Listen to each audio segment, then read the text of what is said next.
El sol de agosto caía como plomo derretido sobre los campos de aguacate de Uruapan, Michoacán, cuando Camila Morales recibió la llamada que cambiaría su vida para siempre. Era el 15 de agosto del 2019, día de la Virgen de la Asunción, y ella estaba en la cocina de su modesta casa de la colonia Revolución, preparando el pozole rojo que tanto le gustaba a su esposo Eduardo. «Señora Morales», la voz del otro lado del teléfono temblaba.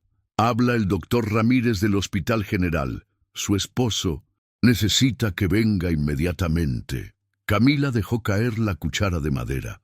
A sus 34 años, había aprendido que las llamadas de hospitales nunca traían buenas noticias.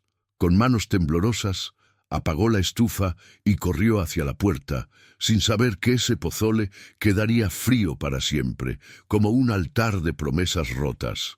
Eduardo Morales, de 38 años, había sido más que un esposo para Camila. Era su compañero de sueños, el padre de sus 2 hijos, Santiago de 12 años y Paloma de 8, y el hombre que le había enseñado que el amor podía florecer incluso en el terreno más árido de Michoacán.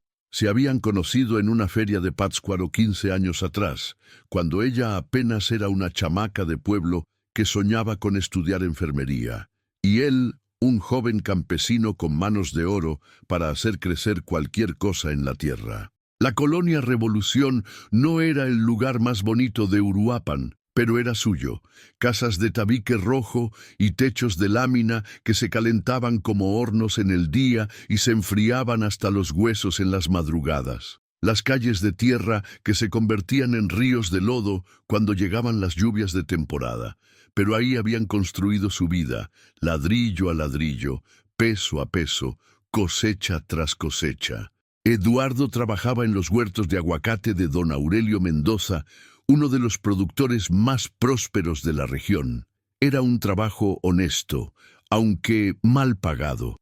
Levantarse antes del alba, caminar entre los árboles cargados de fruta verde, escalar escaleras tambaleantes, llenar costales que pesaban como muertos. Pero Eduardo lo hacía con orgullo. «Mi hija», le decía a Camila mientras se quitaba las botas llenas de tierra, «este aguacate va a llegar hasta Estados Unidos. Nosotros estamos alimentando al mundo». Camila trabajaba medio tiempo como auxiliar en una clínica del IMSS. No había podido terminar la carrera de enfermería. El embarazo de Santiago llegó antes de tiempo, pero tenía manos suaves y corazón fuerte para tratar a los enfermos. Los doctores la respetaban porque nunca llegaba tarde, nunca faltaba, y tenía esa intuición maternal que le permitía detectar cuando un paciente necesitaba más que medicinas. Necesitaba que alguien lo escuchara. Por las tardes, ayudaba a sus hijos con las tareas. Santiago era inteligente como un rayo, siempre el primero de su clase, con sueños de estudiar ingeniería en Morelia. Paloma era el corazón de la casa, una niña que cantaba canciones de Vicente Fernández mientras ayudaba a su mamá en la cocina, con una sonrisa que podía iluminar los días más grises. Los domingos, después de misa en la parroquia de San Francisco, la familia Morales caminaba por la plaza principal. Eduardo cargaba a Paloma en los hombros mientras Santiago corría entre las palomas. Compraban helados de limón con chile y se sentaban en las bancas de hierro forjado a ver pasar la gente. Eran momentos perfectos en su imperfección, como diamantes escondidos en la tierra.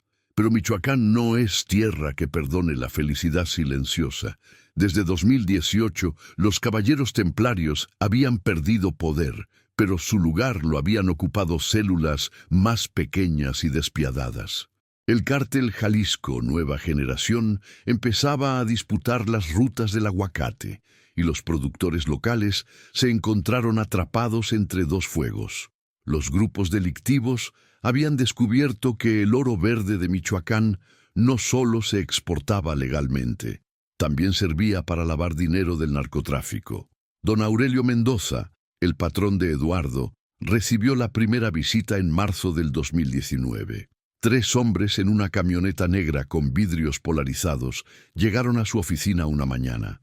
Le explicaron, con esa cortesía amenazante que caracteriza a los criminales mexicanos, que necesitaban asociarse con él. El 30% de las ganancias de la exportación sería para ellos, a cambio de protección contra otros grupos. Don Aurelio era un hombre de 65 años que había construido su negocio con décadas de trabajo honesto.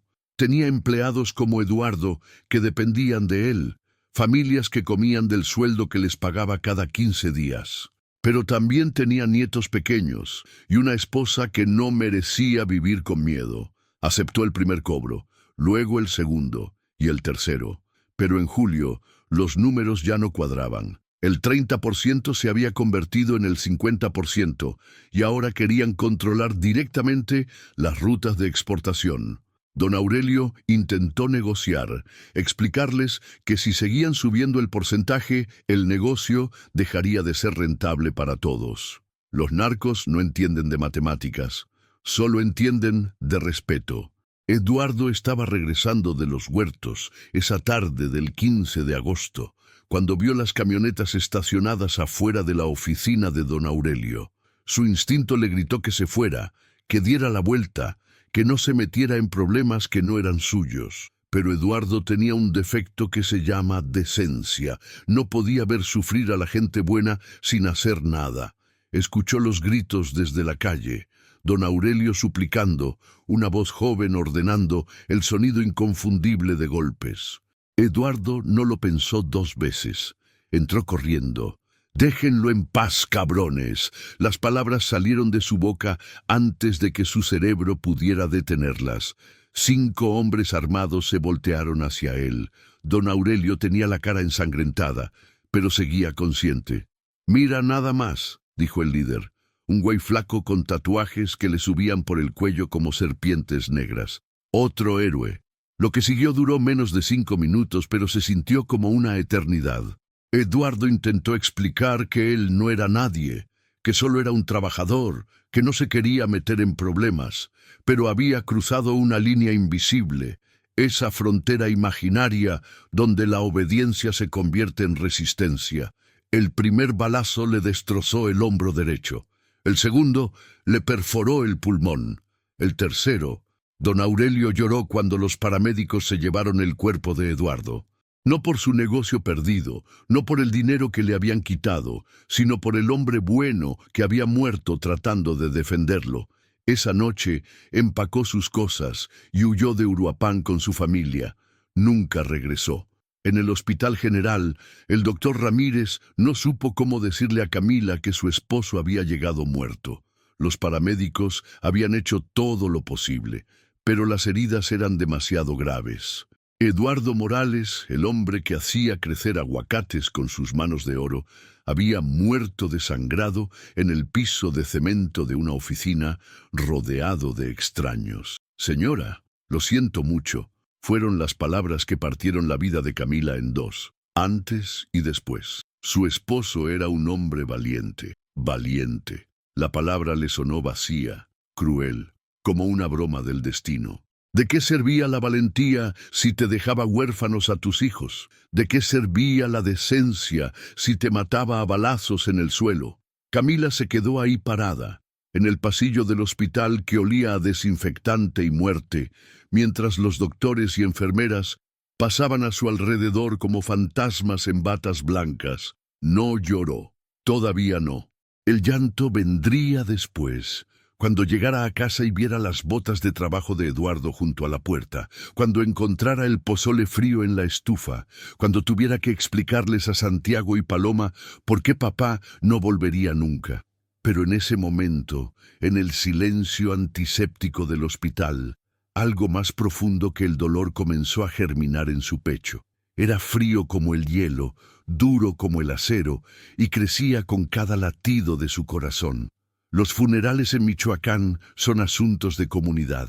Toda la colonia Revolución llegó a la casa de los Morales a dar el pésame. Traían comida, flores de cempasúchil, veladoras, rosarios. Las mujeres mayores se sentaban con Camila y le contaban historias de sus propias pérdidas, tratando de convertir su dolor en algo compartido, algo que se pudiera cargar entre varias. «Ay, mijita», le decía doña Carmen, la vecina de al lado que había perdido 2 hijos en la violencia. «Dios sabrá por qué se lo llevó tan joven. Eduardo está con los angelitos ahora».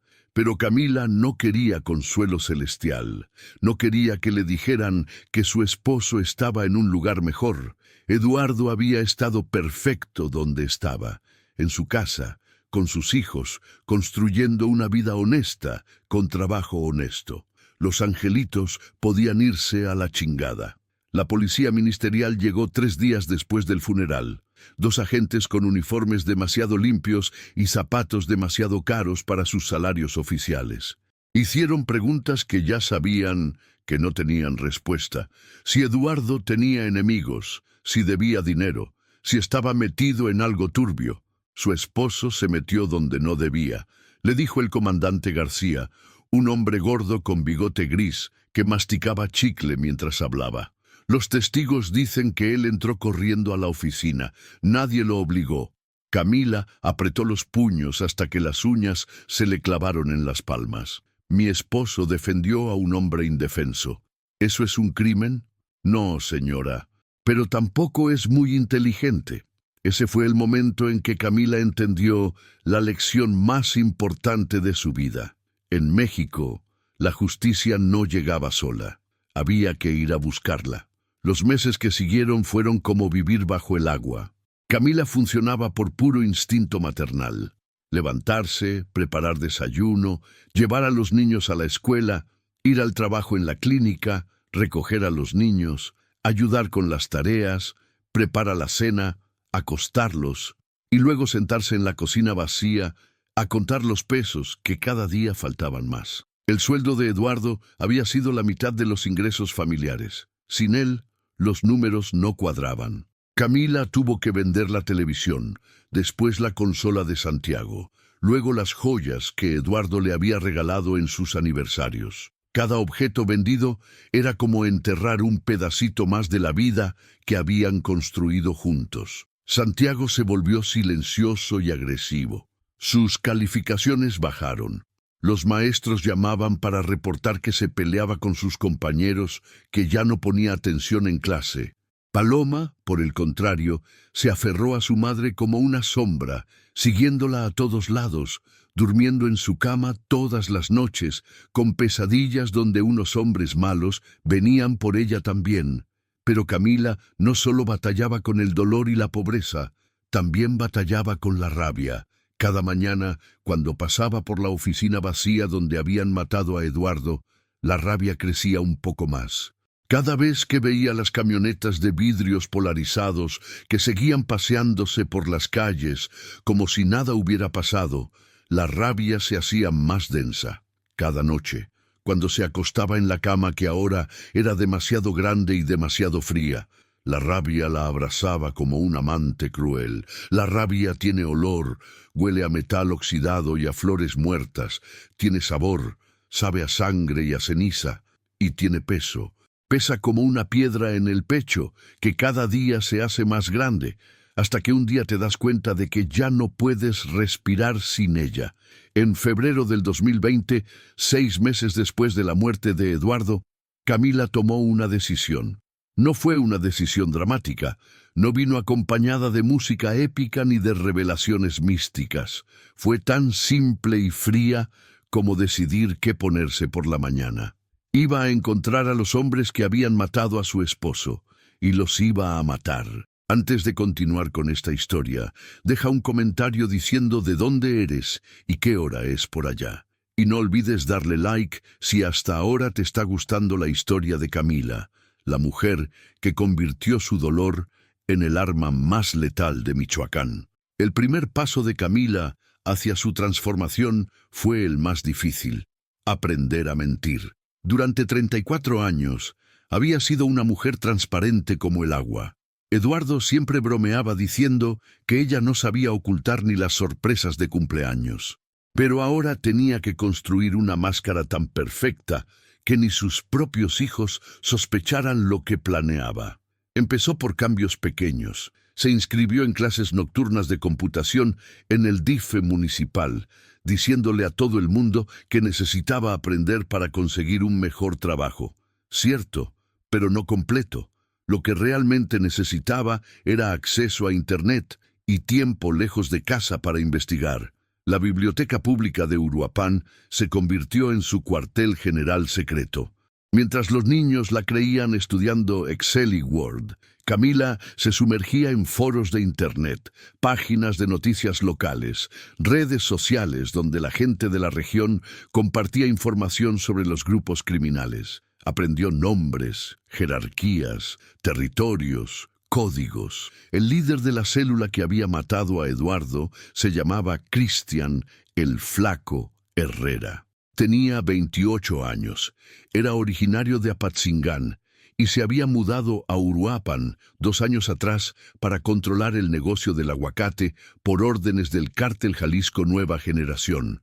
Vivía en una casa de la colonia Lomas de Uruapan, manejaba una camioneta Ram negra, modelo 2019, y tenía debilidad por 2 cosas: las peleas de gallos y una güerita de 19 años llamada Brenda, que trabajaba en el bar El Rincón los fines de semana. Cristian no era el cerebro de la operación. Ese era Joaquín el ingeniero Campos, un contador de 35 años que había estudiado en la Universidad de Morelia antes de decidir que lavar dinero del narco era más rentable que hacer declaraciones de impuestos. Pero Cristian era quien había jalado el gatillo, era quien había mirado a Eduardo a los ojos antes de matarlo. El tercer hombre se llamaba Rubén el Checo Díaz, un sicario veterano de 42 años, con más de 20 muertos confirmados, que se encargaba de las ejecuciones complicadas de la organización. No había estado presente el día que mataron a Eduardo. Esa había sido solo una demostración de poder rutinaria, pero Camila sabía que si empezaba a moverse contra el grupo, Rubén sería quien mandarían a silenciarla. El cuarto elemento era Marco el Güero Sánchez, de 24 años, medio hermano de Cristian y responsable del cobro de piso en los huertos. Era adicto al cristal, impulsivo, impredecible, el eslabón más débil de la cadena. Y finalmente estaba el jefe de todos ellos, Aurelio, el compadre Medina, un hombre de 48 años que controlaba todo el corredor Uruapan-Apatzingán desde una casa fortificada en Tancítaro. Ex policía ministerial, tenía contactos en todas las corporaciones policíacas y políticas del Estado. Era intocable por los métodos convencionales. 5 hombres. 5 obstáculos entre Camila y la justicia que nunca llegaría por canales oficiales. Durante 3 meses, Camila los estudió como un biólogo estudia bacterias. Aprendió sus rutinas, sus horarios, sus debilidades, sus miedos. Descubrió que Cristian iba todos los jueves a las peleas de gallos en un palenque clandestino cerca de la presa de Curahuango, que el ingeniero comía todos los martes en el mismo restaurante de comida china del centro, que el Checo vivía solo en una casa de la colonia Francisco Sarabia y que su única compañía regular era una prostituta llamada Marisol que llegaba los miércoles por la noche. Pero saber dónde encontrarlos era solo la mitad del problema. La otra mitad era cómo matarlos sin que la descubrieran, sin que tomaran represalias contra Santiago y Paloma, sin que su guerra personal se convirtiera en una masacre que arrastrara a toda la colonia Revolución. Camila necesitaba armas, necesitaba entrenamiento, necesitaba aliados y sobre todo necesitaba volverse alguien completamente diferente. La primera arma llegó a sus manos de la manera más inesperada. Estaba limpiando la casa de Eduardo, había decidido conservarla como santuario y base de operaciones, cuando encontró, detrás de una tabla suelta en el armario del cuarto, una caja de zapatos que nunca había visto antes. Dentro había una pistola .38 especial, 2 cajas de balas y una carta manuscrita con la letra de Eduardo. Mi amor, si estás leyendo esto es porque ya no estoy contigo y porque las cosas se pusieron feas. Esta pistola me la dio mi papá antes de morir. Nunca quise usarla, nunca quise que supieras que la tenía, pero sabía que un día podría necesitarla para proteger a mi familia. Si llegaste hasta aquí, es porque ese día llegó. Perdóname por todos los secretos. Te amo para siempre. Eduardo. Camila se quedó sentada en el suelo del closet durante 2 horas, con la pistola en una mano y la carta en la otra. Eduardo había sabido. De alguna manera había presentido que la violencia lo alcanzaría y le había dejado las herramientas para defenderse. Pero Camila no quería defenderse, quería atacar. Aprender a disparar sin que nadie la viera fue más fácil de lo que había imaginado.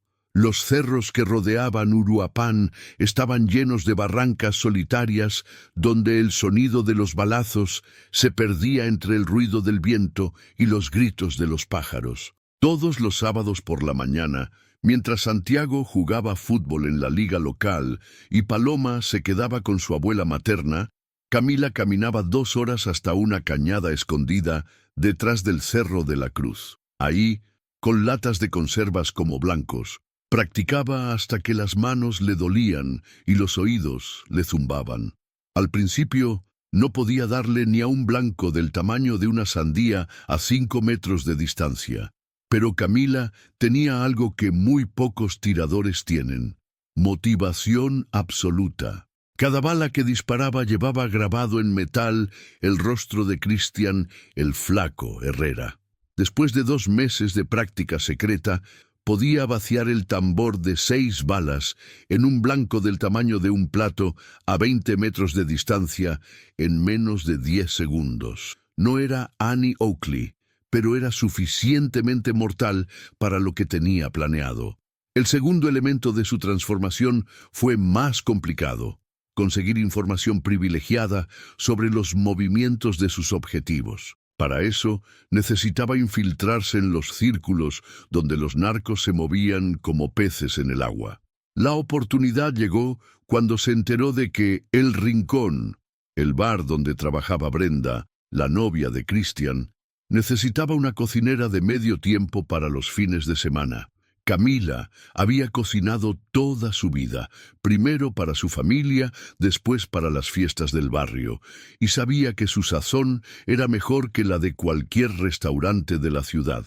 Se presentó un viernes por la tarde con una olla de pozole rojo y una charola de tamales oaxaqueños. El dueño del bar, un hombre mayor llamado Raúl, que había visto mejores días, probó la comida y la contrató en el acto. «Oiga, doña», le dijo mientras se limpiaba los labios con una servilleta, «con esta cocina yo le lleno el local hasta los domingos». No se equivocaba. En 3 semanas, El Rincón se había convertido en el lugar favorito de medio Uruapan para comer antojitos los viernes y sábados. Pero más importante para los planes de Camila, se había convertido en el lugar favorito de Cristian el Flaco Herrera y su gente. Los narcos son criaturas de hábitos. Necesitan lugares seguros donde relajarse, donde bajar la guardia, donde sentir que controlan el territorio. El Rincón se convirtió en su segunda casa. Llegaban todos los viernes después de las 10 de la noche, pedían botellas de whisky, platillos especiales de la cocina, y se quedaban hasta que cerraban. Camila los observaba desde la cocina como un cazador estudia a sus presas.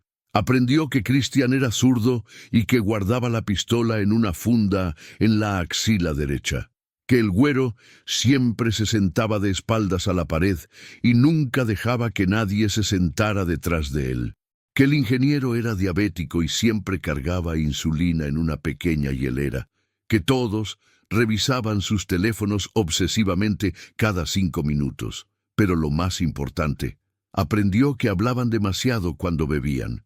«Ese pinche Eduardo se lo buscó», escuchó decir a Cristian una noche mientras servía guacamole en su mesa. «Nadie le pidió que se hiciera el héroe, pero así pasa.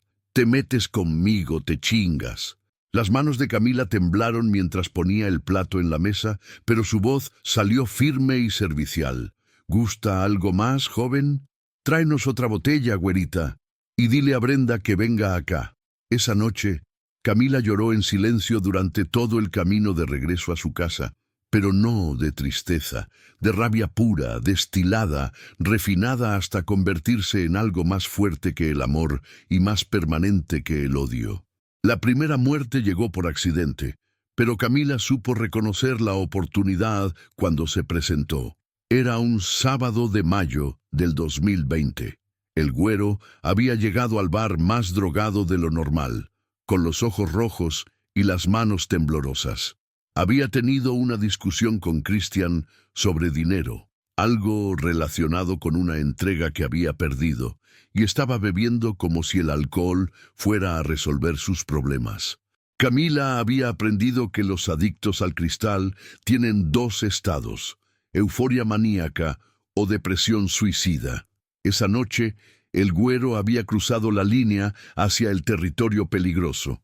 A las 2 de la madrugada, cuando el bar cerraba, el güero se tambaleó hacia su motocicleta.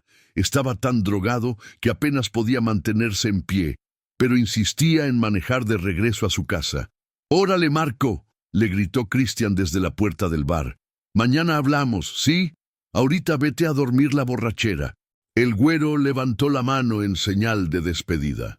Se subió a su moto y arrancó con el motor rugiendo en la noche silenciosa.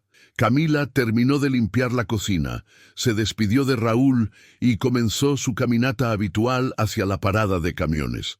Pero en lugar de tomar la ruta directa, decidió caminar por la carretera que llevaba hacia la colonia donde vivía el güero. Lo encontró 5 kilómetros después, tirado en una cuneta junto a su motocicleta volcada. Había tomado una curva demasiado rápido y había perdido el control. Estaba consciente pero apenas. Tenía una pierna rota y sangraba de la cabeza. «Ayúdeme», le susurró cuando vio acercarse la silueta de Camila. «Llame una ambulancia, por favor». Camila se arrodilló junto a él. En la oscuridad, Marco no podía ver su cara claramente. Solo sabía que era una mujer que había aparecido como un ángel guardián en su momento más vulnerable. «Ya llamé», mintió Camila. «La ambulancia viene en camino». Marco cerró los ojos, aliviado. El dolor de la pierna rota era insoportable, pero al menos alguien lo había encontrado. Al menos no se iba a morir solo en esa carretera de la chingada. Camila sacó la pistola 38 de su bolsa. El metal se sentía frío y familiar en su mano, como una herramienta que hubiera estado esperando toda su vida para ser usada. «Marco», susurró. Él abrió los ojos. En los últimos segundos de su vida, cuando Camila se inclinó sobre él y la luz de la luna iluminó su rostro, finalmente la reconoció. «Usted es la cocinera de...». El primer balazo le destrozó la cara. El segundo le perforó el corazón. Camila se quedó ahí parada durante 5 minutos, observando el cuerpo inmóvil de Marco el Güero Sánchez, mientras la sangre formaba un charco negro en la grava. No sintió remordimiento, no sintió satisfacción, solo sintió vacío. Como si hubiera estado cargando un peso enorme durante meses y finalmente lo hubiera puesto en el suelo. Tomó la cartera de Marco, su celular, las llaves de la motocicleta y la bolsita de cristal que llevaba en el bolsillo de la camisa. Hizo que pareciera un asalto. En Michoacán, los drogadictos muertos en carreteras solitarias no generan muchas investigaciones policiales. Caminó de regreso a Uruapan mientras el amanecer pintaba el cielo de naranja y rosa. Llegó a su casa justo cuando Santiago se levantaba para ir a jugar fútbol. «¿Cómo te fue en el trabajo, ma?», le preguntó mientras se ponía los tenis. «Bien, mijo, muy bien».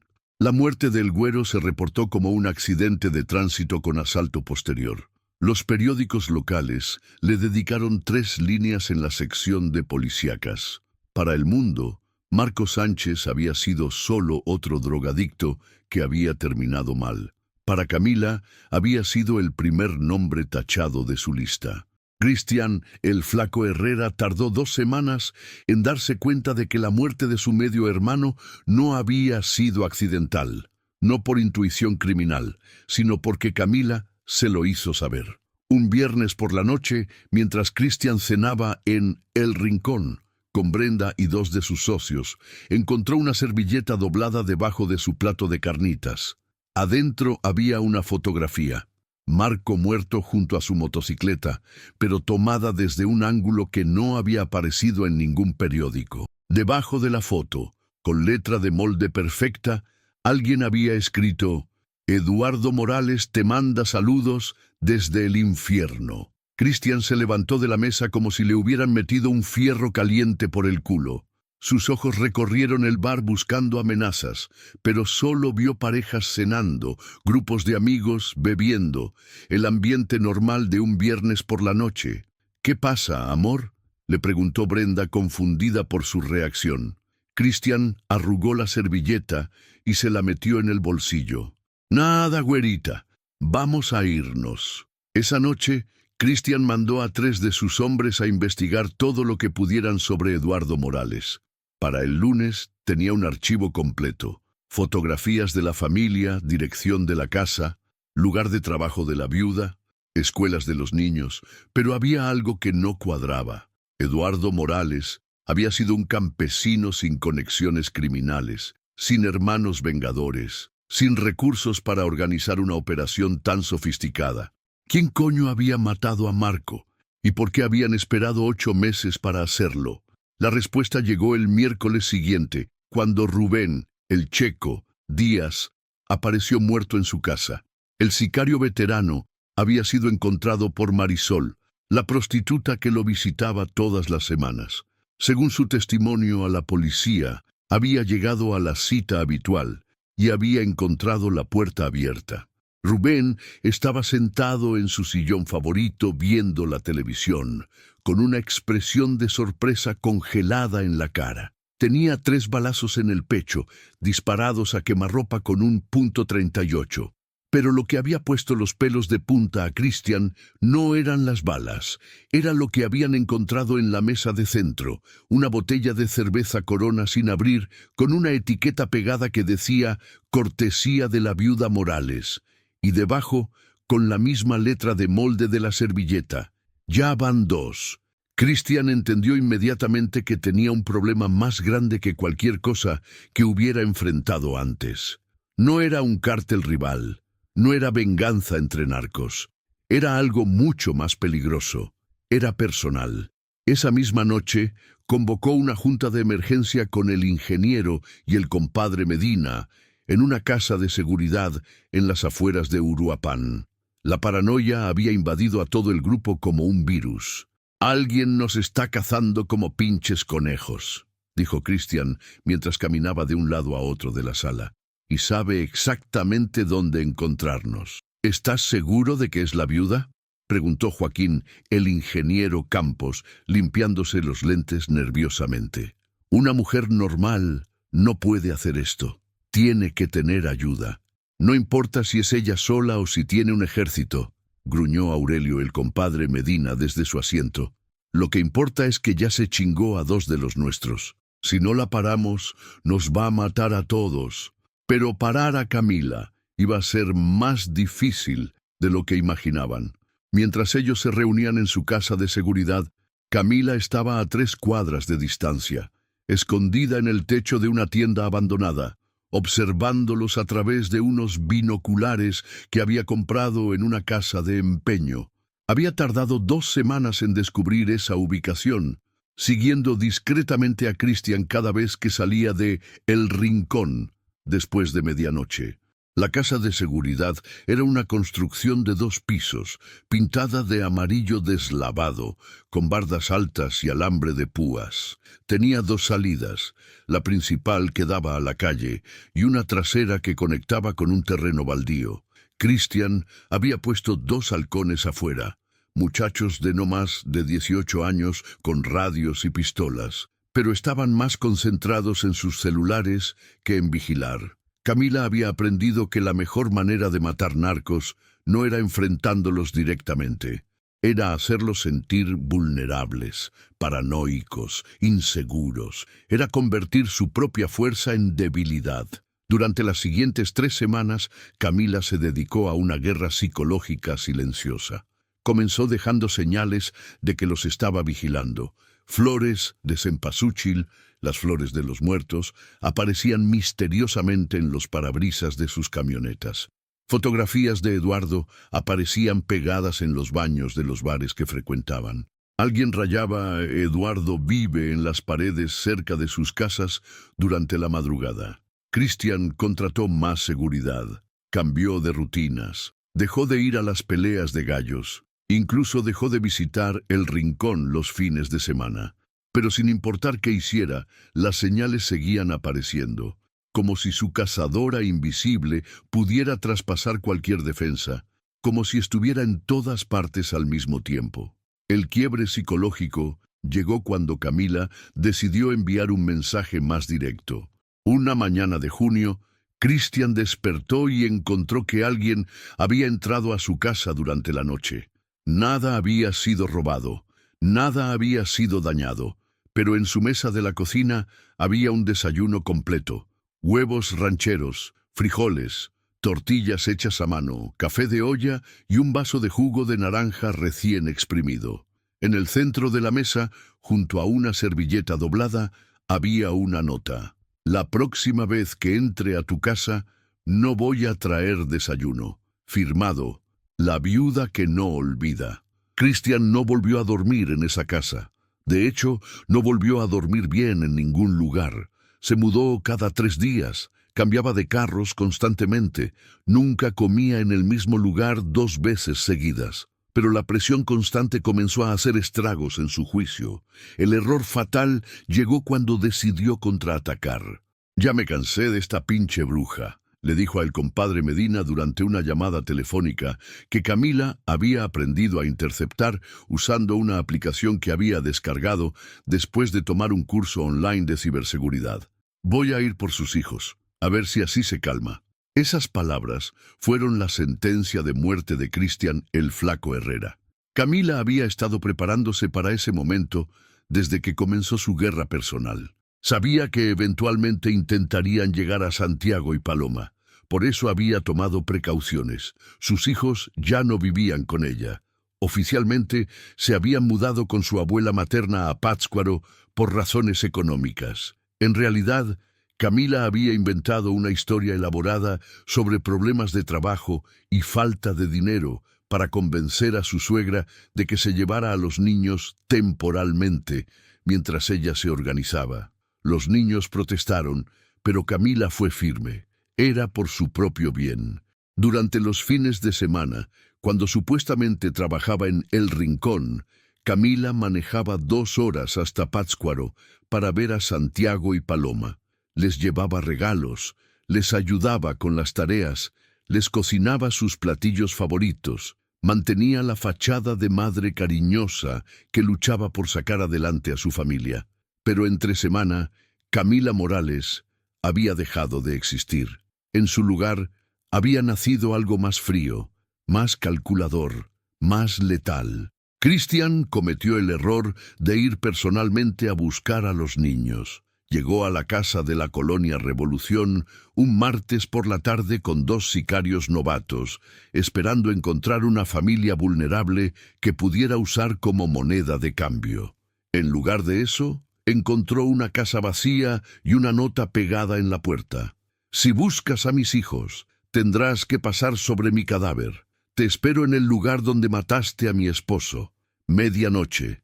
Ven solo, si tienes huevos». Y la nota estaba firmada: Camila Morales, viuda de Eduardo Morales, madre de Santiago y Paloma, y la mujer que va a matarte esta noche.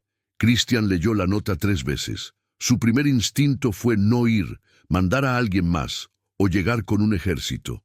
Pero había algo en las palabras de esa mujer que tocaba una fibra primitiva en su machismo mexicano. ¿Cómo iba a dejar que una pinche viuda lo retara públicamente?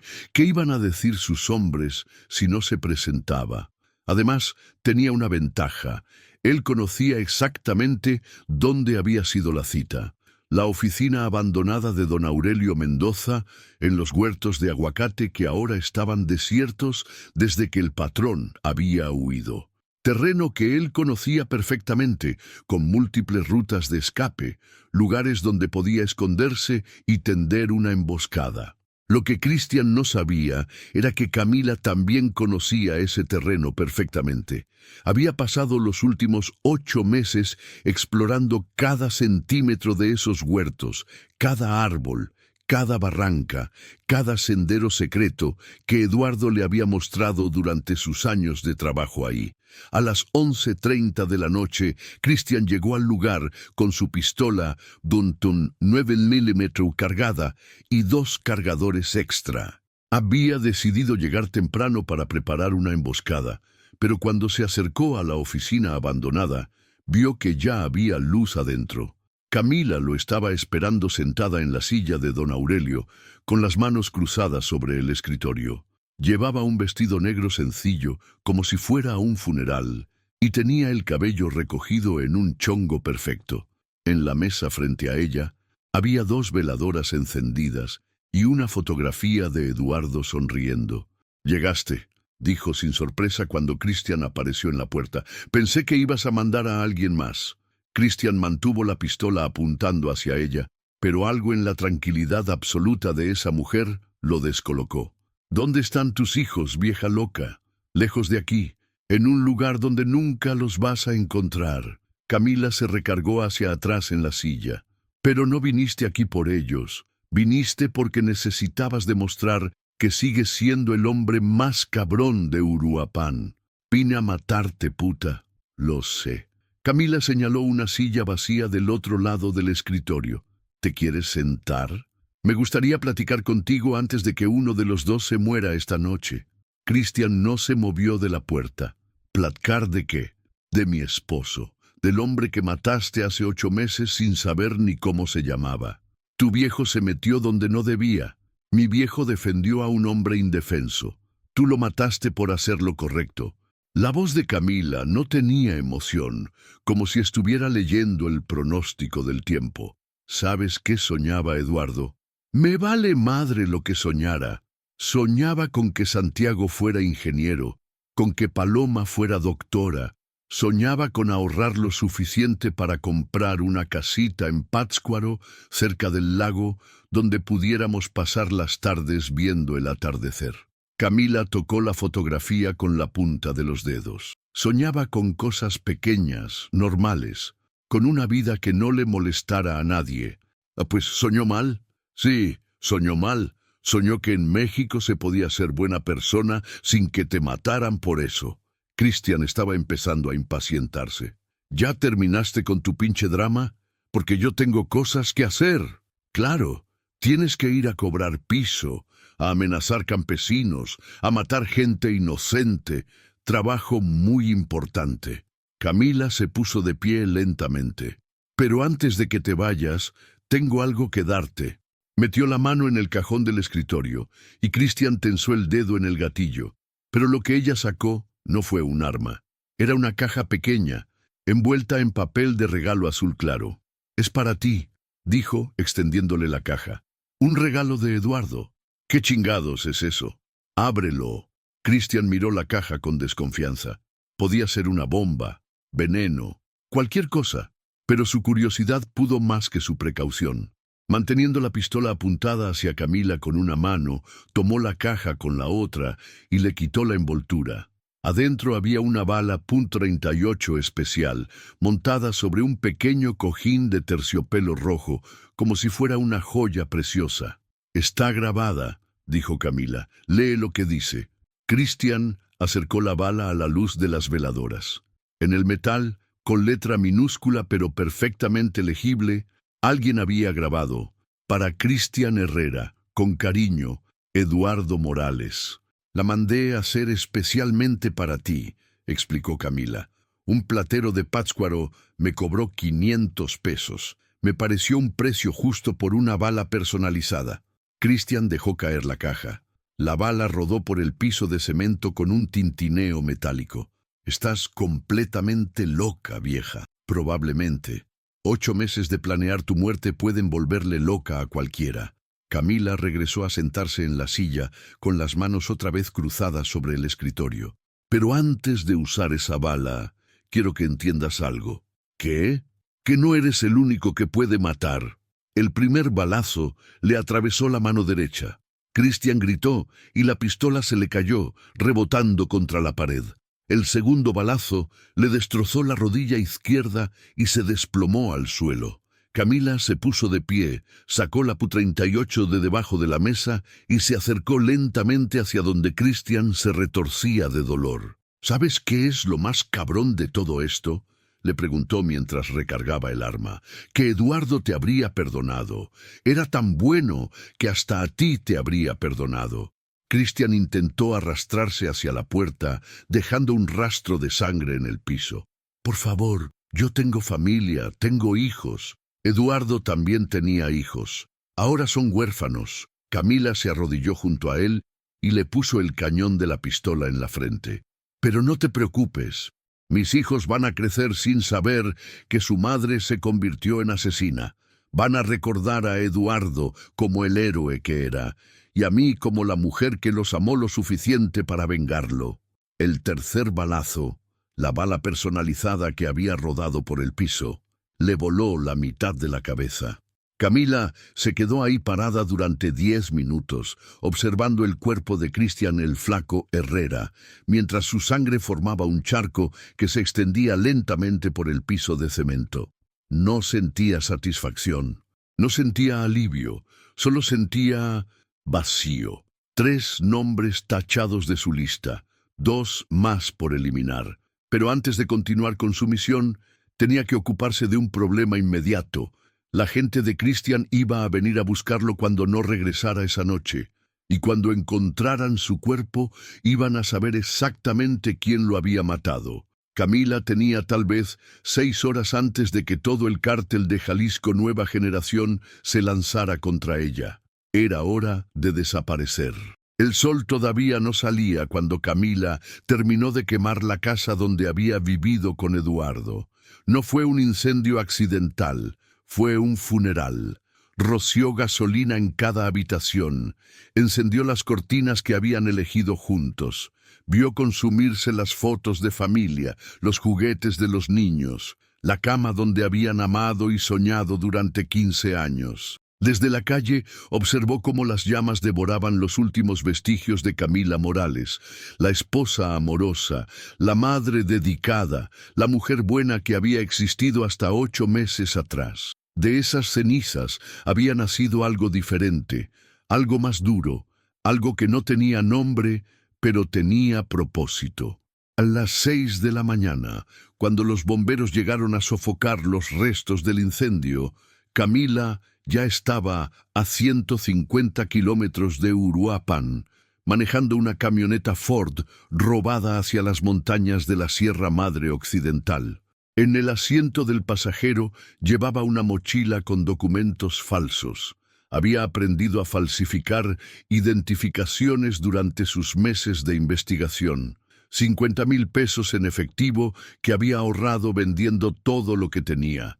Y un arsenal que incluía la .38 de Eduardo, una escopeta recortada que había comprado en el mercado negro de Apatzingán, y suficientes balas para una guerra pequeña. En la guantera llevaba 2 fotografías, una de Santiago y Paloma, sonriendo en la última Navidad que habían pasado juntos, como familia completa, y otra de Joaquín, el ingeniero, Campos, y Aurelio el compadre Medina, tomada con un teléfono desde 300 metros de distancia. Los 2 nombres que faltaban en su lista. El plan original de Camila había sido eliminar a sus objetivos uno por uno, silenciosamente, durante meses. Pero la muerte de Cristian había cambiado las reglas del juego. Ahora toda la organización sabía que los estaba cazando una mujer, y iban a mover cielo y tierra para encontrarla. La ventaja era que pensaban que estaban buscando a una viuda loca con suerte. No tenían idea de que estaban buscando a una depredadora que había pasado 8 meses estudiando cada uno de sus movimientos, cada una de sus debilidades, cada uno de sus miedos. La primera noticia de la muerte de Cristian llegó a oídos del compadre Medina a las 10 de la mañana, cuando uno de sus halcones encontró el cuerpo en la oficina abandonada. Para las 11 ya había 50 hombres armados buscando a Camila Morales en cada rincón de Uruapan. Para las 12 habían encontrado su casa quemada y se habían dado cuenta de que su presa había volado del nido. «Esa pinche vieja no puede haber ido muy lejos», gruñó el compadre mientras caminaba entre los restos carbonizados de la casa. «Una mujer sola, sin dinero, sin contactos. La vamos a encontrar antes del anochecer». Pero Joaquín, el ingeniero Campos, no estaba tan seguro. Había revisado los expedientes de las muertes anteriores, Marco, Rubén, Cristian, y había encontrado un patrón que lo inquietaba. Cada asesinato había sido más sofisticado que el anterior.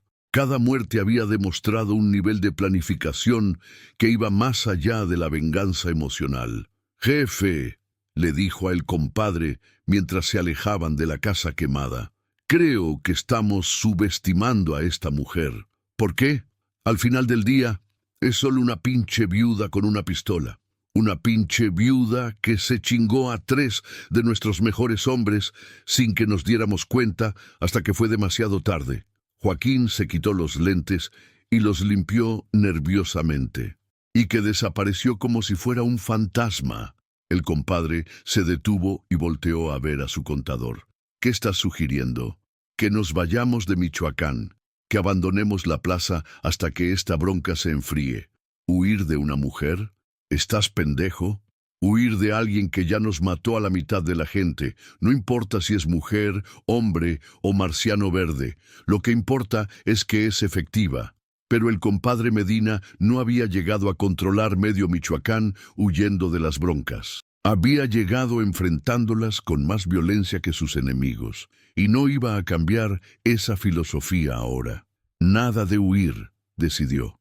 «Vamos a encontrar a esa cabrona, y cuando la encontremos, la vamos a hacer sufrir tanto que va a desear haberse quedado callada en su pinche cocina». Esa decisión le costó la vida a Joaquín, el ingeniero Campos. Camila había calculado correctamente que el compadre reaccionaría con violencia en lugar de cautela. Los hombres como él no pueden mostrar debilidad, especialmente cuando sienten que una mujer los ha humillado públicamente. Iba a mandar a todos sus hombres a buscarla, iba a ofrecer recompensas, iba a hacer un escándalo que se escuchara en todo el estado. Pero mientras hacía todo ese teatro, iba a dejar desprotegidos a los objetivos que realmente importaban. Camila sabía que Joaquín tenía una rutina inflexible. Todos los jueves por la tarde visitaba a su madre en un asilo de ancianos en Zamora. Era el único momento de la semana en que se separaba de su equipo de seguridad, el único momento en que era vulnerable. Había aprendido esa información meses atrás, cuando todavía cocinaba en el rincón y escuchaba las conversaciones de los narcos. Joaquín siempre se quejaba de tener que manejar 2 horas para ver a una vieja que ya ni lo reconocía, pero lo hacía religiosamente porque era lo único que le quedaba de familia decente. El asilo, Jardines del Atardecer, era un edificio de 2 pisos pintado de color durazno, rodeado de jardines bien cuidados, donde las enfermeras sacaban a los pacientes a tomar el sol por las tardes. Joaquín llegaba siempre a las 3, se quedaba 1 hora con su madre y regresaba a Uruapan por la misma carretera. Camila llegó al asilo a las 2 de la tarde, vestida como enfermera con un uniforme que había comprado en una tienda de uniformes médicos en Morelia. Se presentó como personal de apoyo de la Secretaría de Salud, que venía a hacer una inspección rutinaria, y las verdaderas enfermeras, agobiadas de trabajo y acostumbradas a las visitas burocráticas, la dejaron entrar sin hacer muchas preguntas. Encontró a la madre de Joaquín en la sala común, una mujer de 80 años, delgada como un pájaro, sentada en una silla de ruedas frente a una ventana, con la mirada perdida en algún lugar que ya no existía. El Alzheimer había borrado todo rastro de la mujer que había sido, pero Camila podía ver en sus facciones los restos de una belleza que debía haber sido notable en su juventud. «Disculpe, señora», le dijo Camila, arrodillándose junto a la silla de ruedas. ¿Cómo se siente hoy? La anciana volteó a verla con ojos que no enfocaban completamente. ¿Eres mi hija?, preguntó con voz de niña perdida. No, señora, soy una amiga. Ah, la anciana sonrió. Mi hijo viene a verme los jueves. Es un muchacho muy inteligente. Estudió en la universidad. ¿Cómo se llama su hijo? Joaquín. Joaquín Campos. Es contador. La anciana bajó la voz como si fuera a contar un secreto. Pero creo que está metido en cosas malas. Le dije que se alejara de esa gente, pero ya no me hace caso. Camila sintió una punzada inesperada de algo parecido a la compasión. Incluso con la mente destruida por la enfermedad, esa mujer sabía que su hijo había elegido el camino equivocado. ¿Le preocupa su hijo, señora? Mucho. Reza conmigo para que encuentre el buen camino. Camila se quedó ahí, arrodillada junto a una anciana que rezaba por la salvación de un hijo que ya estaba condenado. Era una escena tan triste y absurda que por un momento sintió la tentación de levantarse, salir del asilo y olvidarse de toda su venganza. Pero entonces recordó a Santiago preguntándole por qué papá no había vuelto a casa. Recordó a Paloma llorando en su cama todas las noches durante meses. Recordó a Eduardo desangrándose en el piso de cemento mientras unos criminales se reían de su muerte. La compasión se evaporó como rocío en el desierto. A las 3:05, Joaquín, el ingeniero Campos, llegó al asilo cargando un ramo de margaritas blancas y una caja de chocolates que su madre no iba a poder comer debido a la diabetes. Camila lo observó desde una ventana del segundo piso mientras él estacionaba su BMW gris y caminaba hacia la entrada principal. Joaquín era un hombre de estatura media, complexión delgada con lentes de marco dorado y el cabello perfectamente peinado hacia atrás con gel. Vestía un traje azul marino que probablemente costaba más que el sueldo mensual de 10 campesinos, y llevaba un Rolex en la muñeca que brillaba bajo el sol de la tarde. No parecía un criminal. Parecía exactamente lo que había sido antes de corromperse. Un contador de clase media que había estudiado en buena universidad y había tomado las decisiones equivocadas por codicia. Camila bajó al primer piso y se escondió en un closet de suministros médicos que tenía vista directa a la sala común. Desde ahí podía ver a Joaquín sentado junto a su madre, hablándole en voz baja, acomodándole el cabello canoso, besándole la frente arrugada. Durante una hora, Joaquín Campos no fue el cerebro financiero de una organización criminal. Fue simplemente un hijo que visitaba a su madre enferma, un hombre que había mantenido intacta una pequeña parte de su humanidad, a pesar de todo lo demás. Cuando se despidió de la anciana y caminó hacia la salida, Camila salió del closet y lo siguió a distancia prudente. Joaquín subió a su BMW, arrancó el motor y comenzó a manejar por la carretera que lo llevaría de regreso a Uruapan. Camila lo siguió en su camioneta robada, manteniéndose varios carros atrás para no levantar sospechas. La carretera de Zamora a Uruapan era de 2 carriles, con muchas curvas y pocas oportunidades para rebasar. Era el lugar perfecto para un accidente.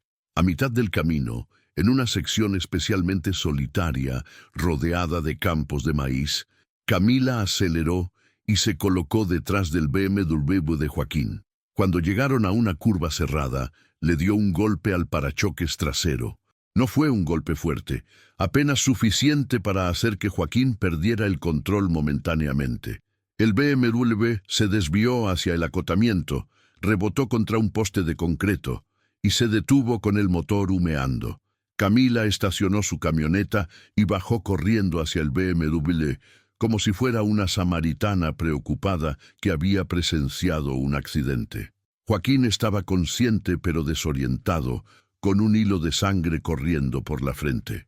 ¿Está bien?, le preguntó Camila mientras abría la puerta del conductor. ¿Necesita que llame una ambulancia?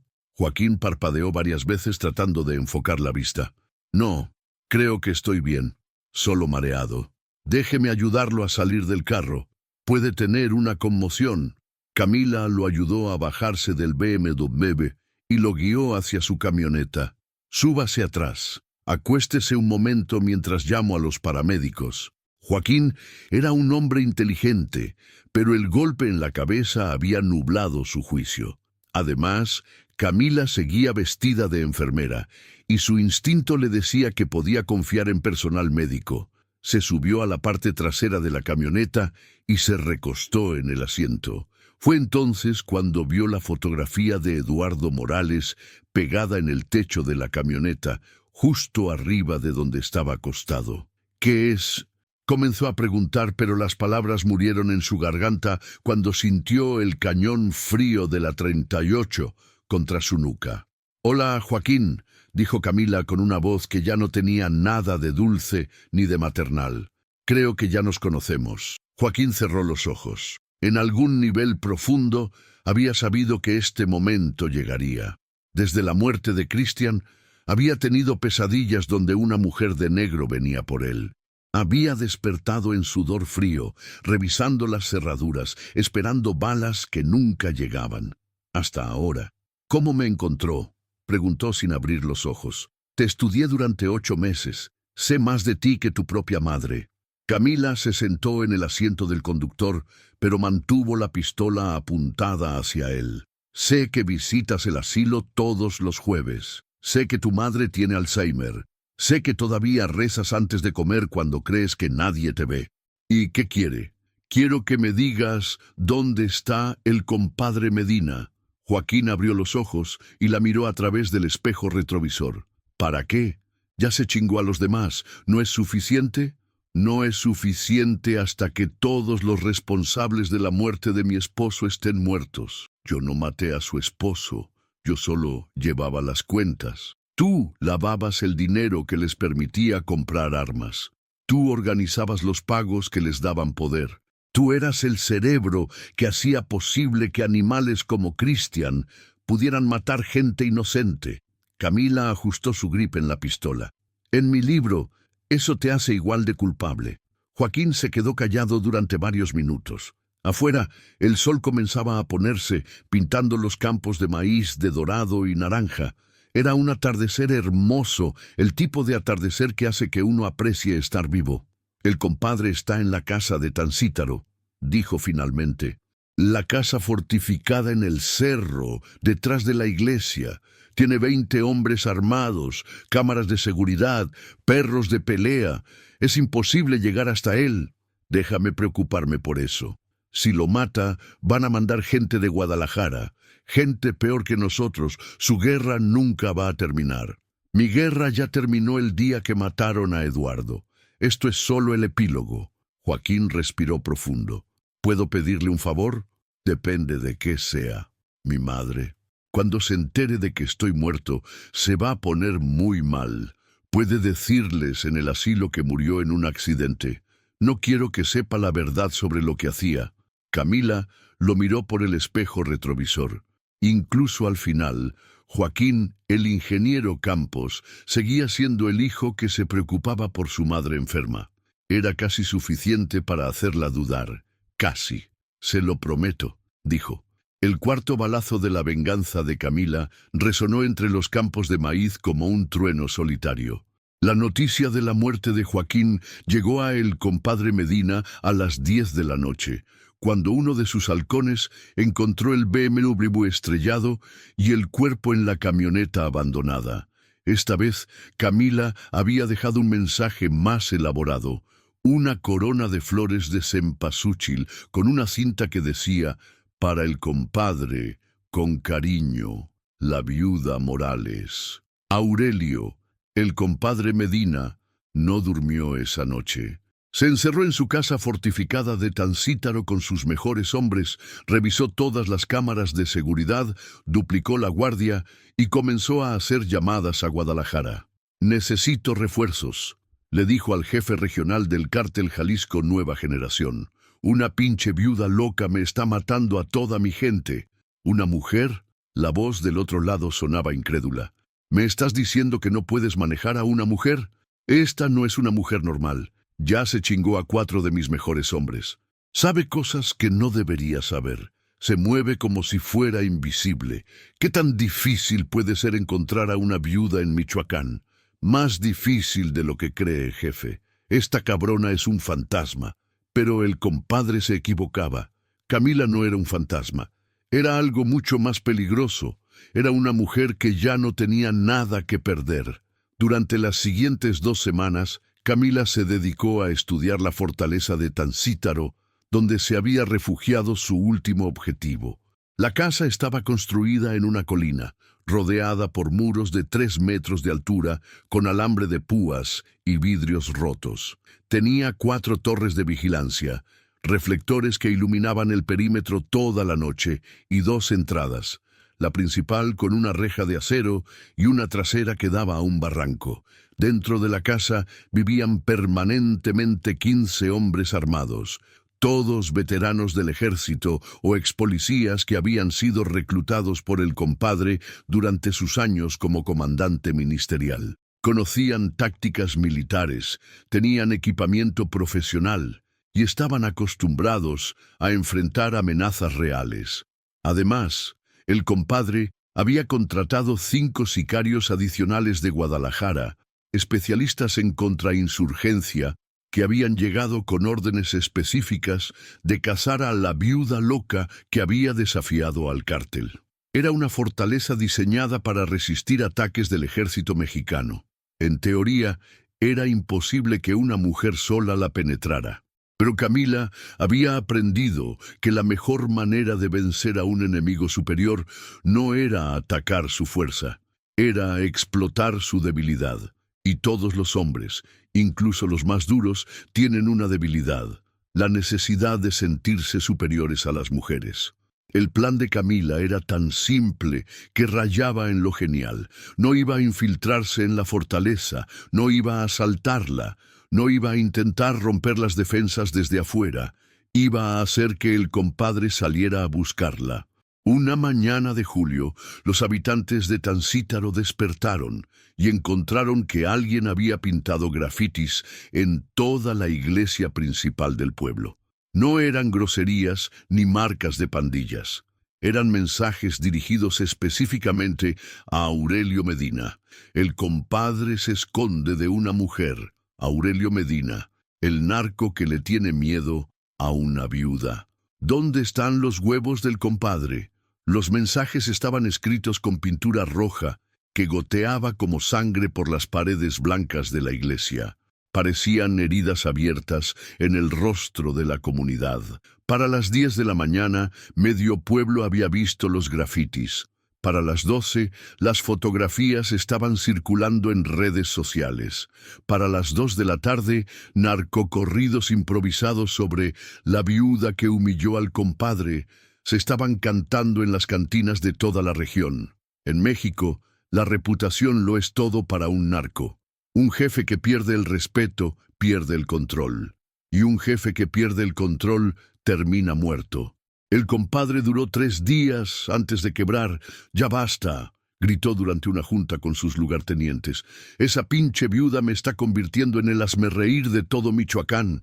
Vamos a salir a buscarla y la vamos a matar como se debe». «Jefe», le dijo su capitán de seguridad, un exmilitar llamado Torres, «es exactamente lo que ella quiere. Está tratando de sacarlo de la casa. Me vale madre lo que quiera. No me voy a quedar escondido como una rata mientras una mujer destruye mi reputación.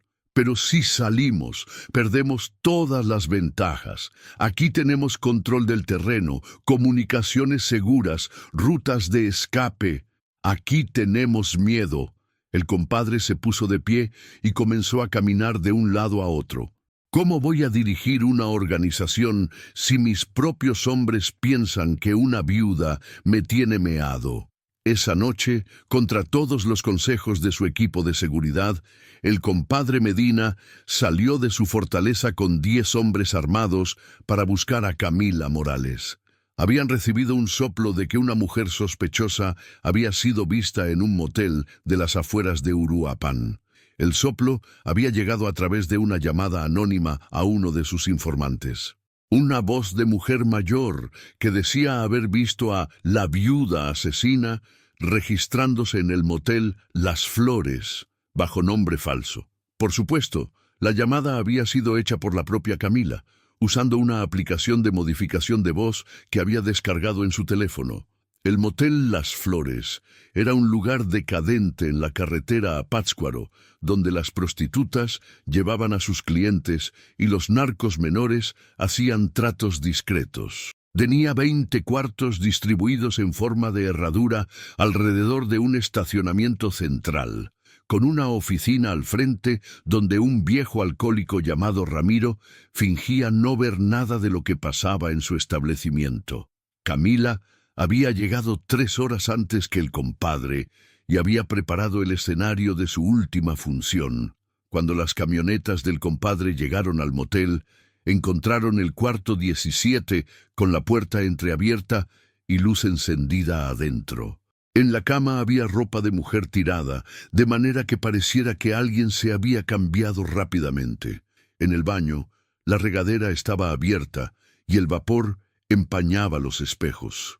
«Está aquí», susurró Torres mientras revisaba el cuarto con su AK-47 en posición.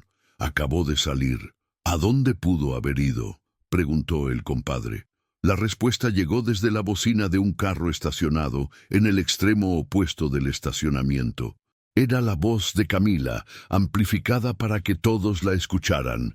«Aurelio Medina, finalmente decidiste salir de tu cueva».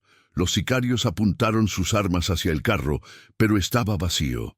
Camila había conectado su teléfono al estéreo y estaba hablando desde algún otro lugar. «¿Dónde estás, vieja loca?», gritó el compadre hacia la noche. «Estoy en todos lados y en ningún lado, como los fantasmas de todos los hombres buenos que has matado durante tu miserable vida. Sal y pelea como hombre». «No soy un hombre, Aurelio. Soy algo mucho peor. Soy una mujer que ya no tiene miedo». Los hombres del compadre se movían nerviosamente, apuntando sus armas hacia las sombras, esperando que en cualquier momento comenzara un tiroteo. Pero Camila no tenía intención de enfrentarlos directamente. Tenía un plan mucho más elegante. «¿Sabes qué es lo más triste de tu vida, Aurelio?», continuó la voz desde las bocinas. «Que comenzaste siendo policía. Juraste proteger a la gente inocente y terminaste matándola. Cállate. ¿Te acuerdas de tu primer muerto como comandante? Se llamaba Roberto Vázquez. Era un periodista de Morelia que estaba investigando tus conexiones con el narco. Lo mandaste matar porque se estaba acercando demasiado a la verdad». El compadre se quedó helado. Nadie sabía sobre Roberto Vázquez. Había sido su primer asesinato como jefe de sicarios, 3 años atrás, y había sido tan discreto que ni siquiera sus socios más cercanos conocían los detalles. «¿Cómo?», susurró. «Sé muchas cosas, Aurelio. Sé que mataste a Roberto con tus propias manos en un warehouse abandonado en las afueras de Morelia. Sé que después tiraste su cuerpo en una fosa clandestina cerca de Sinapecuaro. Sé que su esposa todavía pone velas en la iglesia esperando que regrese a casa». La información era tan específica, tan íntima, que el compadre comenzó a sudar frío. ¿Cómo podía una simple viuda de Uruapan saber cosas que él nunca le había contado a nadie? «Pero no vine aquí a hablarte de Roberto», continuó Camila. «Vine a hablarte de Eduardo. Tu pinche marido se metió donde no debía. Mi esposo defendió a un hombre indefenso. Tú le diste la orden a Cristian de matarlo. Cristian tomó sus propias decisiones». «Mentira». La voz de Camila se volvió más fría. «Yo escuché la grabación. El mundo se detuvo para el compadre Medina». «¿Qué grabación?». «La grabación de la llamada telefónica que le hiciste a Cristian esa tarde. La llamada donde le dijiste, ya mátalo y vámonos. No tenemos tiempo para andar jugando con campesinos». Era imposible. Esa conversación había durado menos de 30 segundos. Había sido en un teléfono desechable. Nunca había sido grabada por nadie. «¿Cómo tienes esa grabación?». «Porque no eres tan inteligente como crees, Aurelio. Durante 8 meses intercepté todas sus comunicaciones. Grabé todas sus llamadas. Documenté todos sus crímenes». La voz hizo una pausa. «Y mañana por la mañana todas esas grabaciones van a estar en manos de la Fiscalía General del Estado». El compadre sintió que el suelo se movía debajo de sus pies. Si existían grabaciones de todas sus operaciones, si había evidencia directa de todos los asesinatos que había ordenado, no había refugio posible. Ni el dinero ni las conexiones políticas lo salvarían de cadena perpetua. A menos, continuó Camila, a menos que resolvamos esto aquí y ahora, tú y yo, sin tus matones, sin armas, como se resolvían las cosas cuando México todavía tenía honor. El compadre miró a sus hombres, todos esperando órdenes, todos listos para matar o morir por él. Pero por primera vez en años se sintió completamente solo. Si las grabaciones existían, y algo en la voz de esa mujer le decía que existían, su guerra ya había terminado antes de empezar. ¿Dónde?, preguntó. En la iglesia de Tancítaro, donde pintaste tus pinches grafitis. Medianoche, solo tú y yo. ¿Y las grabaciones? Si me matas, se publican automáticamente. Si yo te mato, se destruyen para siempre. Era mentira, por supuesto. Camila no tenía grabaciones, no tenía evidencia. No tenía nada excepto la capacidad de hacer que un criminal paranoico creyera que sabía más de lo que realmente sabía. Pero era una mentira tan perfecta que el compadre no tuvo más opción que creerla. Está bien, dijo finalmente. Pero si es una trampa, no es una trampa, Aurelio, es justicia. A medianoche la iglesia de Tancítaro estaba vacía excepto por dos figuras que se enfrentaban en el altar. Aurelio, el compadre Medina, con una pistola 45 en la mano, y Camila Morales, con la 38 de Eduardo, apuntando al corazón del último hombre en su lista. Así que tú eres la famosa viuda vengadora, dijo el compadre mientras caminaba lentamente hacia el altar. No pareces gran cosa. No soy gran cosa, admitió Camila. Solo soy una mujer que amaba a su esposo. ¿Valía la pena toda esta violencia por un pinche campesino? Eduardo valía más que todos ustedes juntos. Era un hombre bueno en un mundo de mierda. Camila mantuvo su arma firme. ¿Tú qué eres, Aurelio? Soy un sobreviviente. No, tú eres un cáncer, y los cánceres hay que extirparlos. Se miraron en silencio durante varios segundos. Dos personas que habían llegado al mismo lugar por caminos completamente diferentes. Él por codicia y ambición, ella por amor y pérdida. Dos filosofías incompatibles que solo podían resolverse con sangre. ¿Sabes qué es lo más cabrón de todo esto?, dijo el compadre finalmente. ¿Qué? Que después de que te mate van a venir más como tú. Siempre hay más viudas, siempre hay más huérfanos, siempre hay más gente que quiere venganza. Sonrió con amargura. Este negocio nunca termina. Tienes razón, dijo Camila, pero a ti sí te va a terminar. Los dos disparos sonaron al mismo tiempo, como un eco único que retumbó entre las paredes sagradas de la iglesia. El compadre cayó primero con un balazo en el corazón que lo mató instantáneamente.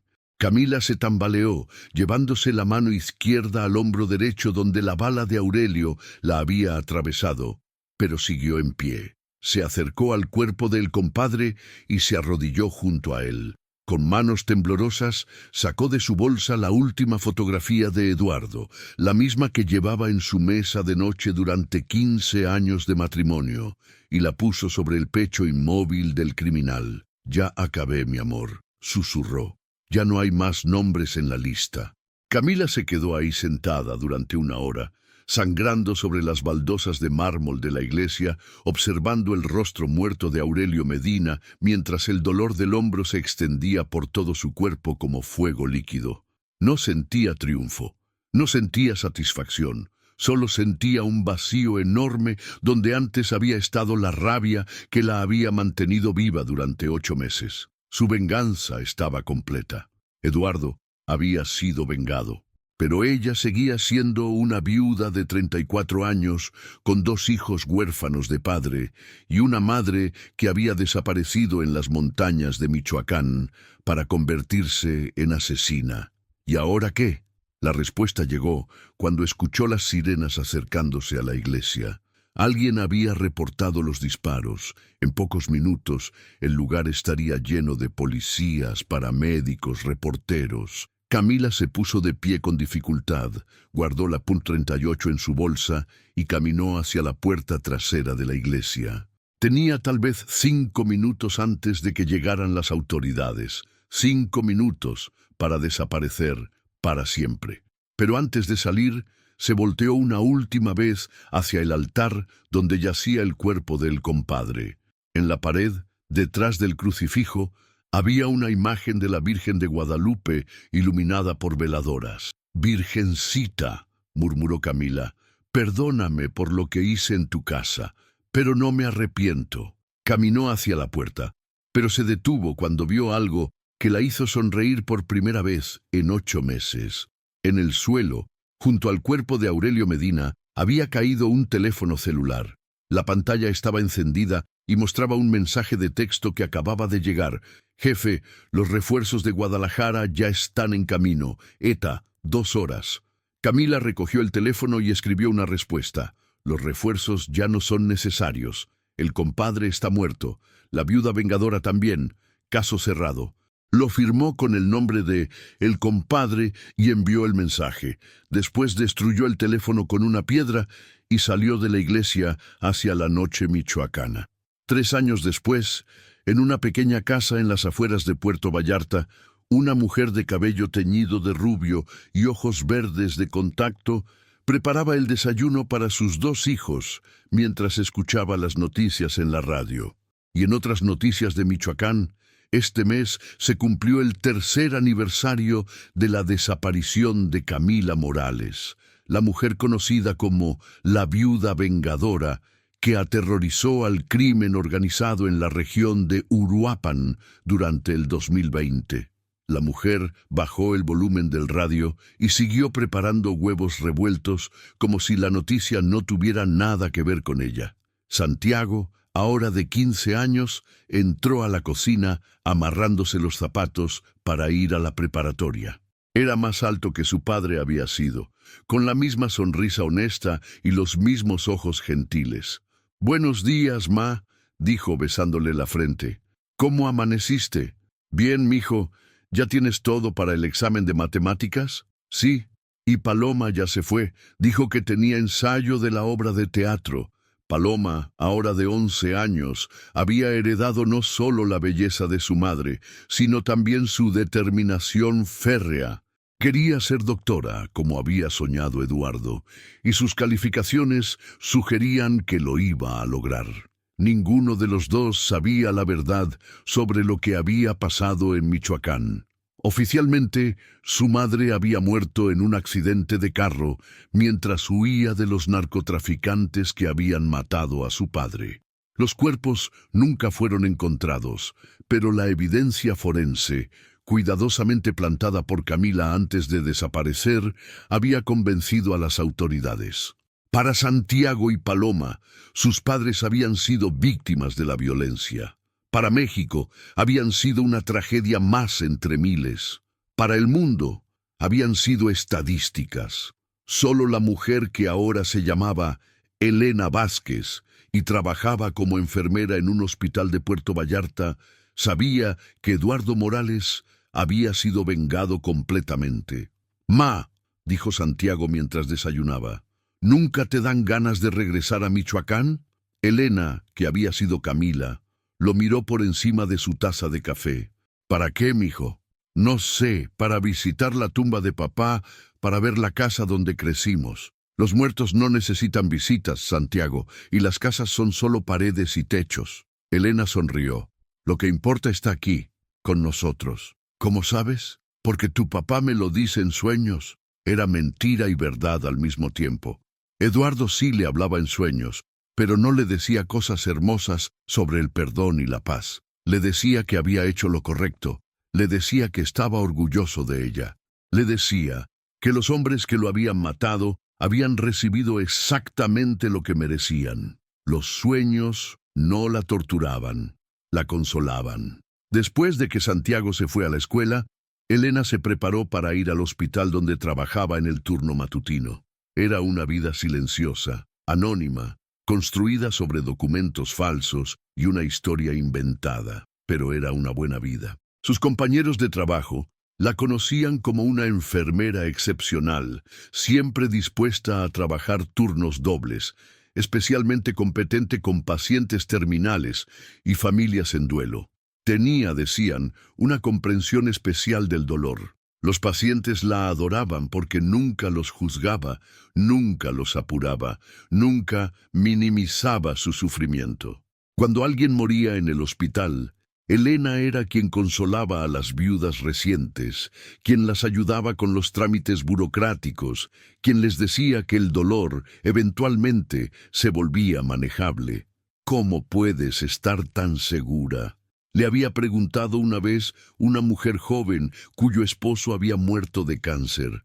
Porque yo también fui viuda, había respondido Elena, y aprendí que uno puede sobrevivir a cualquier cosa si tiene una buena razón. Era verdad, aunque no de la manera que la mujer imaginaba. En las tardes, cuando regresaba del trabajo, Elena ayudaba a Paloma con las tareas y a Santiago con sus aplicaciones universitarias. Él quería estudiar ingeniería en Guadalajara, como había soñado su padre. Ella había estado ahorrando durante 3 años para poder pagársela. Los fines de semana, los 3 iban a la playa. Santiago jugaba fútbol con otros muchachos, mientras Paloma construía castillos de arena y Elena leía novelas románticas bajo una sombrilla. Parecían una familia normal que había superado una tragedia, no la última pieza de una venganza que había dejado 5 hombres muertos en Michoacán.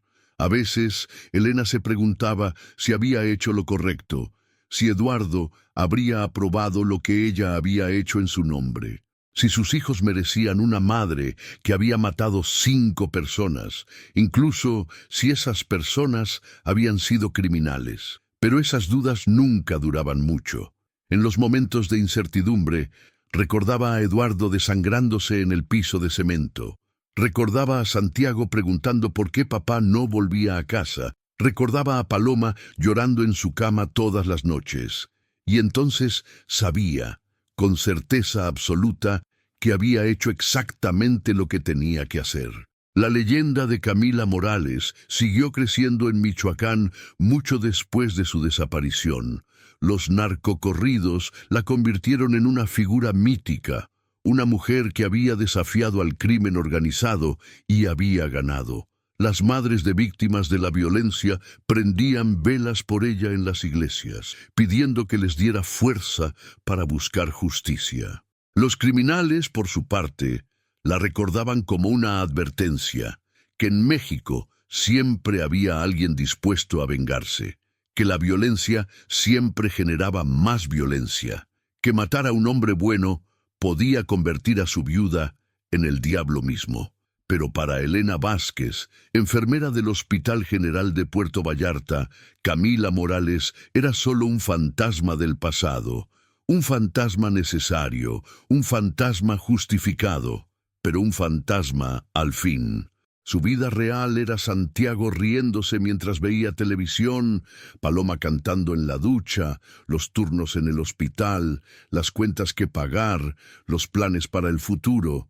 Era una vida construida sobre mentiras, pero llenada de verdad. Una mañana de agosto, exactamente 4 años después de la muerte de Eduardo, Elena recibió una llamada que la hizo temblar. ¿Elena Vázquez?, preguntó una voz masculina que no reconoció. Sí, soy yo. Habla el agente López, de la Fiscalía General de Jalisco. Necesitamos que venga a identificar un cuerpo. El corazón de Elena se detuvo. ¿Qué cuerpo? Apareció un hombre muerto en Puerto Vallarta. En su billetera tenía una fotografía suya y una nota que dice: Elena Vázquez, Puerto Vallarta, enfermera. Creemos que podría ser un pariente. Elena cerró los ojos. Después de 4 años, el pasado había venido a buscarla. ¿Cómo murió?, preguntó con voz temblorosa. 3 balazos en el pecho. Parece un ajuste de cuentas. ¿Conoce usted a alguien llamado Rubén Aguilar? Elena no conocía a ningún Rubén Aguilar, pero sabía exactamente quién era y por qué había llegado hasta Puerto Vallarta con su fotografía en la billetera. Era alguien del pasado de Camila Morales. Alguien que había descubierto que la viuda vengadora no había muerto en Michoacán. Alguien que había venido a cobrar una deuda de sangre. Y alguien que había sido eliminado por los mismos narcos locales de Puerto Vallarta que no querían problemas con criminales forasteros en su territorio. No, mintió Elena. No conozco a nadie con ese nombre. ¿Está segura? ¿Tenía su fotografía? Estoy segura. Tal vez me confundió con otra persona. El agente López no insistió. En México, nadie quiere saber más de lo necesario sobre muertos con balazos. Esa noche, Elena abrazó a Santiago y Paloma un poco más fuerte de lo normal. Les cocinó su cena favorita. Los ayudó con las tareas, aunque ya no necesitaran ayuda. Se quedó despierta, viendo películas con ellos hasta muy tarde. Al día siguiente, fue al banco y sacó todos sus ahorros. Compró boletos de autobús para los tres. Le dijo a sus hijos que habían ganado un concurso, otra mentira piadosa, y que se iban de vacaciones a Oaxaca por tiempo indefinido. 48 horas después, Elena Vázquez había desaparecido de Puerto Vallarta tan completamente como Camila Morales había desaparecido de Michoacán, porque había aprendido la lección más importante de su vida. Una mujer que se convierte en vengadora nunca deja de ser casada. El fantasma de la violencia la seguiría para siempre, mudando de nombres y lugares, pero nunca perdiendo su rastro. Pero también había aprendido algo más importante, que el amor de una madre es más fuerte que cualquier venganza, más permanente que cualquier violencia, más poderoso que cualquier leyenda. Santiago y Paloma nunca sabrían que su madre había matado 5 hombres, pero sí sabrían que había sido capaz de cualquier cosa por protegerlos, y en México eso es lo más cerca que se puede estar de la justicia. La historia de Camila Morales se sigue contando en las cantinas de Michoacán, en los mercados de Uruapan, en las iglesias donde las madres rezan por sus hijos muertos. Se ha convertido en leyenda, en mito, en advertencia. Algunos dicen que murió en la iglesia de Tancítaro junto con el compadre. Otros dicen que escapó a Estados Unidos y que vive tranquila en alguna ciudad donde nadie sabe su verdadero nombre. Los más románticos dicen que se reunió con Eduardo en el más allá, donde finalmente encontraron la paz que la violencia les había robado en vida. La verdad es que nadie sabe qué pasó realmente con la viuda vengadora de Uruapan, pero todos saben esto, que en México, donde la justicia oficial falla todos los días, donde los criminales actúan con impunidad, donde las viudas y huérfanos solo pueden contar con su propia fuerza, siempre habrá alguien dispuesto a cobrar las deudas de sangre.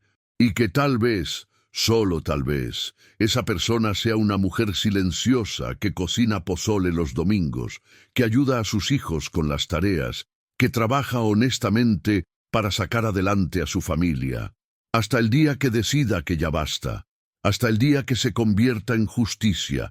Y no olvides darle like si esta historia de venganza, justicia y amor maternal te llegó al corazón. Comenta de dónde eres y cuéntanos, ¿qué harías tú si estuvieras en el lugar de Camila? La raza que nos sigue siempre tiene las mejores respuestas. Suscríbete para más historias de True Crime mexicano que te van a quitar el sueño.